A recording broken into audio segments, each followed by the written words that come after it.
How's it going, guys? Today I just wanted to make a hopefully quick video on Bettina. Lately I've been seeing a lot of videos, and I should preface, I haven't used the Bettina a lot in myself. I have used it every once in a while. I mean, I like it. It has never felt too bad. I mean, yes, I've noticed how long it takes to kill stuff with it compared to other heavy ammo weapons like the Pharaoh or the Anvil, or at least how many shots it takes. But beyond that, I've never used it like in PvP. I've brought it with me every once in a while to fight a matriarch or a queen, but I generally just end up focusing on the queen and using a hull cracker or something like that to take off the legs. And I never end up using the Bettina. Um, so I just kind of wanted to talk about what I think its purpose is compared to what it seems like it should be doing. Uh, so the Bettina is a heavy ammo weapon. It's got a magazine size of 22. It's fully automatic. And when you upgrade it to level 4, it has a 15% increased fire rate and a 33.3 reduced reload time. If any of you have ever used a Bettina one before, you know how slow that fire rate is. So the 15% increased fire rate actually does make a big difference when you're firing it. The reduced reload time, if you do fire the gun and reload it, notice it's about a 4-second reload around there.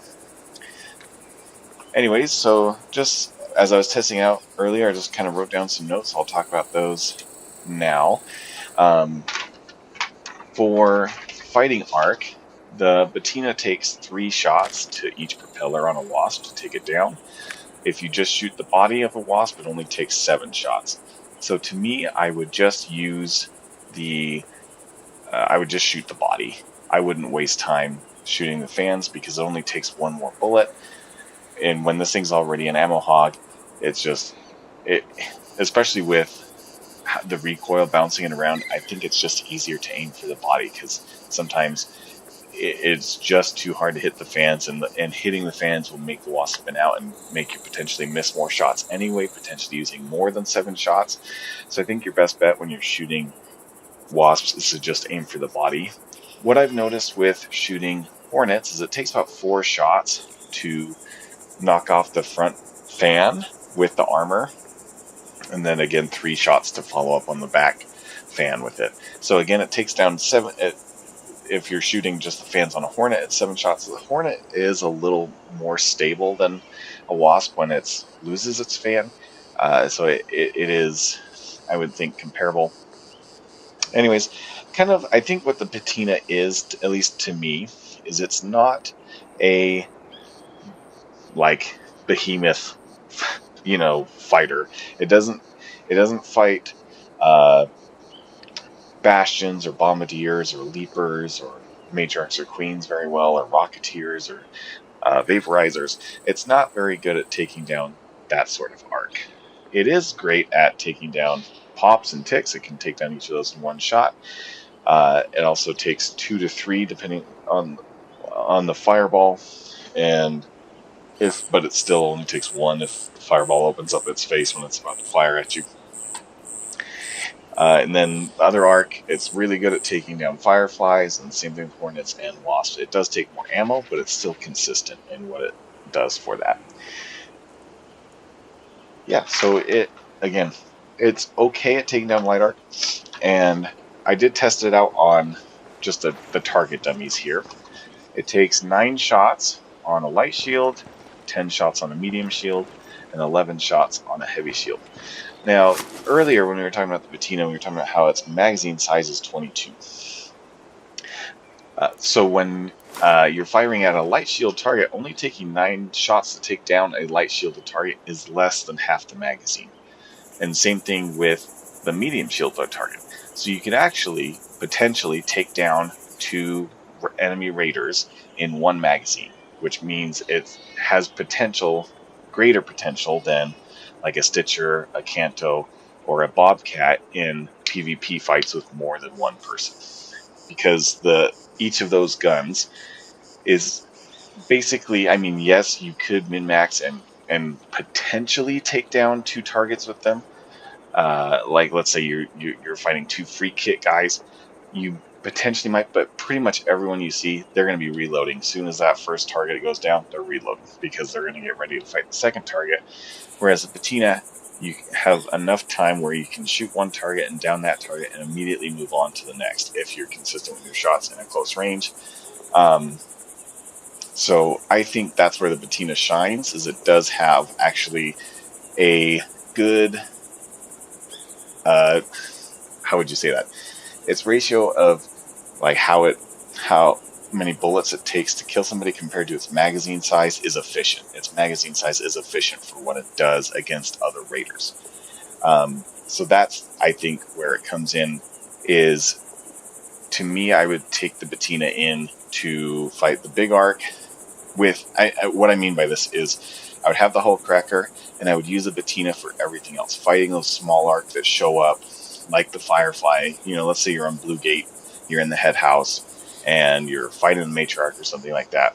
There's always that small arc that flies in. There's the wasp, the hornet, the fireflies. They all fly in, mess you up. They're coming in behind you. The Bettina is great at taking down those arc to where you can turn around and then start using your Hull Cracker on the matriarch again, or whatever other big gun you're bringing in. Because let's say you bring in a Hull Cracker and then like a Bobcat or a Stitcher or a Canto, something like that, to take down other players who might potentially PvP you when you're fighting the matriarch. Those guns do great, but if you're attacked by arc, let's say the Firefly, it feels awful to use a Stitcher or a Bobcat or even a Canto on those because of just the lower armor penetration, how many bullets it takes, and it forces you into using your Hull Cracker ammo on a Hornet or on a Firefly, which feels bad. So to me, the Bettina excels in that area where it makes up in being able to take down more targets than the Stitcher or the Bobcat or a Canto or even some of the other guns can. It is comparable to, like, say, a Venator. It takes less shots than a Venator on certain things, but it takes more shots than a Venator on others. So depending on how you want to do it, Venator might be the play for your primary weapon for taking down some arc, though I do think the Bettina, again, is more consistent in taking down arc than a Venator is, though a Venator, again, takes down players, I think, in one less shot, but with the nerf to the Venator, the fire rate is inconsistent, so yeah, it's just, there's a lot going on there, but again, I think what I would do if I was going in to fight a big arc, I would take the Bettina as my backup to take down pops, fireballs, all the flying arc that are going to come try and attack you, and then have that, again, that Hull Cracker or that equalizer, that whatever else you're bringing as your secondary to actually do damage to that big target. So yeah, I think it overall, it's an okay gun. It's not great in any sense of the word, but it does serve a purpose in that you can use it to take down arc and players, whereas the Stitcher, Bobcat, Canto, those guns really struggle in that area when you're going in to fight this big arc. As for attachments, something I kind of noticed, I just want to talk about the stocks first. The stable stock, or the padded stock, sorry. So let's just fire the gun. I'll show you what I mean here in a second. Let's just fire the gun, no aim control or anything, just kind of see how it fires just from hip firing it. Something I noticed is, compared to other automatic guns, the Bettina only goes to the right with its horizontal recoil. I mean, it does kind of bounce a little bit, you can see in its shots, but it heavily leans right. Whereas other guns, when you just hold down your primary fire, it's going to snake left and right with its horizontal recoil. And it does have a lot of vertical recoil. So we're kind of just aiming at the top of this chair because yeah, it's just what I picked. I mean, you can use the target with the top of the chair there. So if you put on the padded stock and just kind of compare where it goes to, it is a little less, but not a lot less. The padded stock, again, with its thing, it helps with vertical and horizontal recoil. It's 15% reduced, so again, that firing there was 15% reduced from without it. And it reduces your shot dispersion, so it is nice for hip firing it, but the recoil is still basically there. and compare it to the stable stock 3. So again, just kind of aiming at the top of the chair, not using any aim control. The recoil with the stable stock 3 is very much reduced compared to the padded stock because of how it reduces the recoil recovery time. The Bettina has such a slow rate of fire that reducing that recoil and dispersion recovery time actually makes a huge difference because it has a lot more time in between each shot to reduce that recoil. So usually on something like a Stitcher or a Bobcat or Kanto, I would use a padded stock because it just makes it so much easier to stay on target. But interestingly, with the Bettina, it doesn't actually help as much as you would think. So I would go with the stable stock 3. With its recoil pretty heavily aiming to the right, I would probably go with a vertical grip instead. Now, for me, I don't like reduced aiming down sight speed. Um, with a lot of guns, I mean, again, these SMGs, you don't really need to worry about aiming down your sights because you can hip fire and be basically just as accurate. With the Bettina, because it has a little more range to it before you need to hip fire it, it is nice to just have that ADS where it can be a close to mid-range weapon, whereas the SMGs are basically just going to be close-range weapons. So you can see how that ADS speed is there. If you put the vertical grip 3 on, just test it again.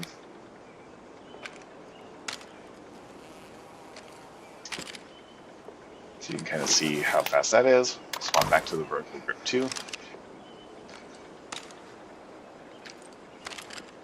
Now the padded stock also, again, reduces that ADS time, where I do think the Bettina has value in being able to be accurate from a little longer range than the SMGs.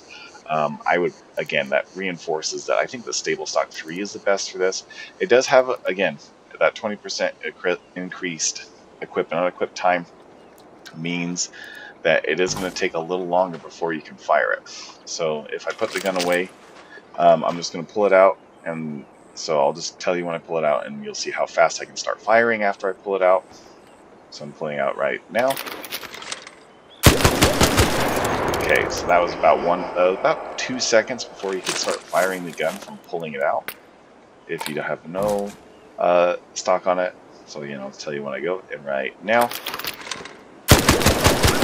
So it's quite a bit faster without the stock. So if you wanted to do a stable stock 2, you could. I'll just kind of show you what that looks like compared to the stable stock 3. Again, just aiming at the top of the chair, how that affects recoil and dispersion. So the stable stock 3, we stayed right about above the target dummy's head right here. Stable stock 2 went above this. So there is quite a bit more recoil again with the stable stock 2. Swap back to the stable stock 3 just to show you again.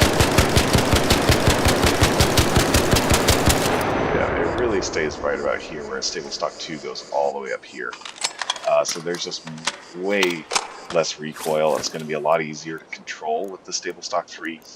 It does have that increased equip time, but so does the padded stock, so you kind of have to pick your poison here.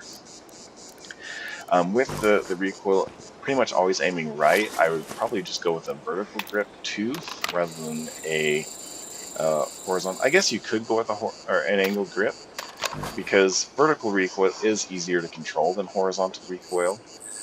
So if I just use some aim control here, I'm just going to hip fire.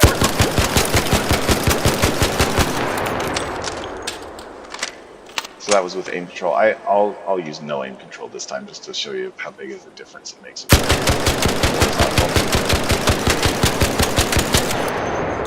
So we're right about there is how far it went with the angle grip on. Take angle grip off.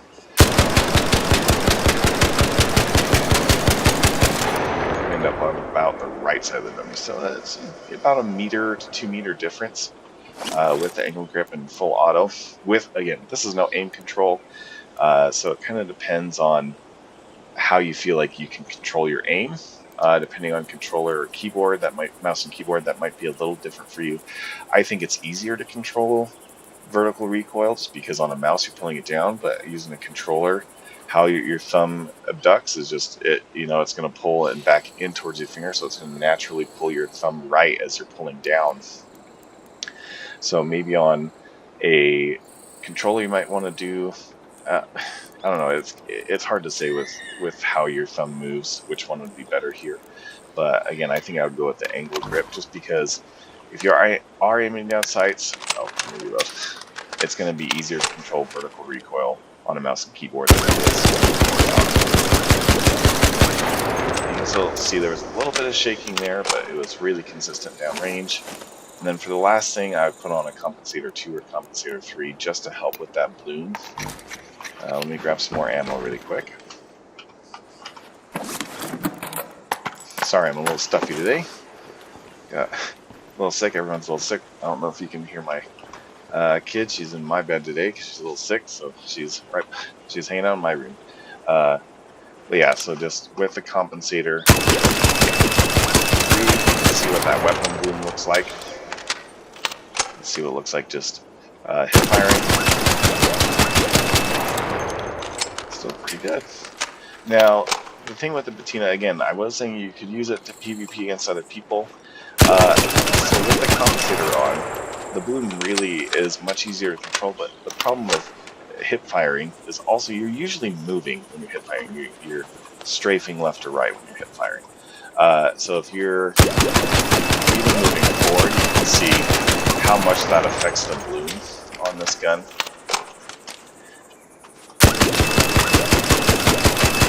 So while you're aiming down sights, it's a lot less. So I would really only hip fire it if you're maybe 5 meters or less. If you're anything more than that, like even from 8 meters, grab some more ammo, I would probably just ADS, or at least move to ADS while you're firing. So let's say there's somebody here, start firing, aiming that sights, brings that bloom in. Now again, if you're getting the drop on somebody, again, it only takes 9 bullets. I missed one there, but you can take down 2 targets with your magazine. So again, a little more efficient with its magazine size than, say, the Stitcher or the Bobcats are, because without the magazine extension, you're definitely only killing 1 person. With the best magazine extension, you can potentially kill 2 people, but you're probably not confident enough to do that, so you're going to reload after every shot. So let's say you've got 2 people. There,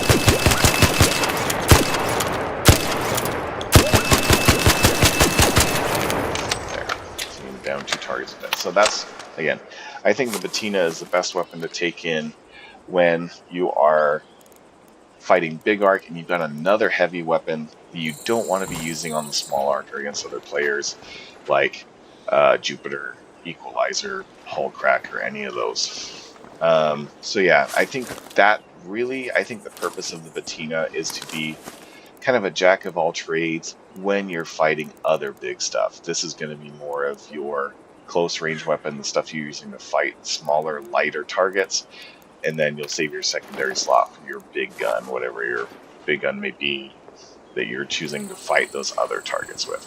So again, Bettina, this is probably the loadout I would go with it, though you could use an angle grip or vertical grip 2, just again to not reduce that ADS speed. Especially on a primary gun, you're going to want to be like get that thing out and fire it as fast as possible if somebody's getting the drop on you. So maybe a stable stock 2 and an angled or a vertical grip 2 in this slot.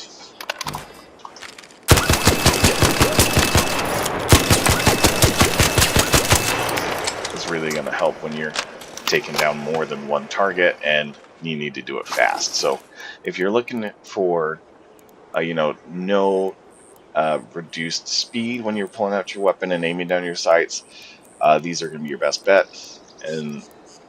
But if you're also just looking for the easiest aim control, these are going to be your best bet there. So anyways, that turned into a long video, but thanks for watching, guys, and see you in the next one.